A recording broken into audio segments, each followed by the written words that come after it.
Singapore. A man who was wanted for cheating in Singapore sought help from a member of a human trafficking syndicate to flee the country, but ended up being kidnapped by the trafficker and his friends in Malaysia.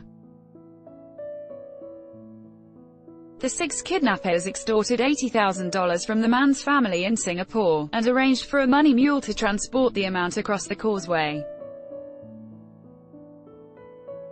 On Friday, March 22, the money mule, Andrew Yeo, 27, was sentenced to 6 months jail after pleading guilty. The court heard that on August 17, 2017, Goh Chun Kiat departed from Singapore by sea to Malaysia. Goh, 41, was arrested in April that year by the Commercial Affairs Department in connection with a number of cheating offences.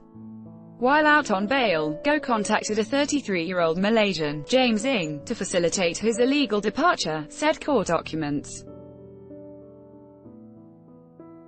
Unbeknownst to the victim, James subsequently entered into a criminal conspiracy with Chris to kidnap the victim in Malaysia, and thereafter to extort ransom monies from the victim's family, said court documents.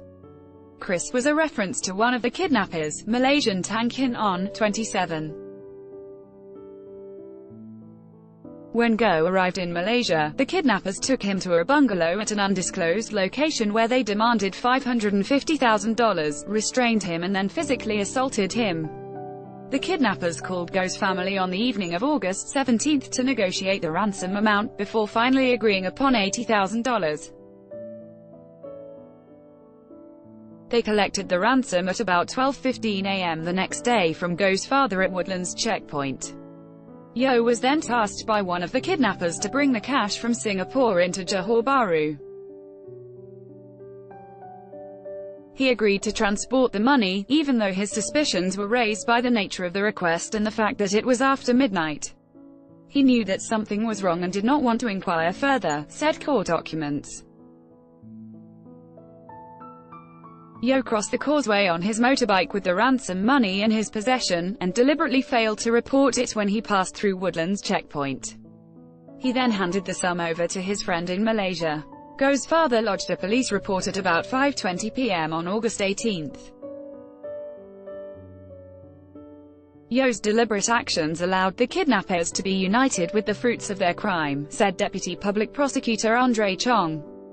Ng is currently wanted by the authorities, while Tan and 2 other kidnappers are in Malaysia. Court documents did not state what happened to another 2 kidnappers from Singapore. Goh has been charged and his case is pending in court. Yeo is currently out on bail and will serve his sentence on March 28. For not reporting the movement of cash above the prescribed amount, Yeo could have been jailed for 3 years and fined up to $50,000.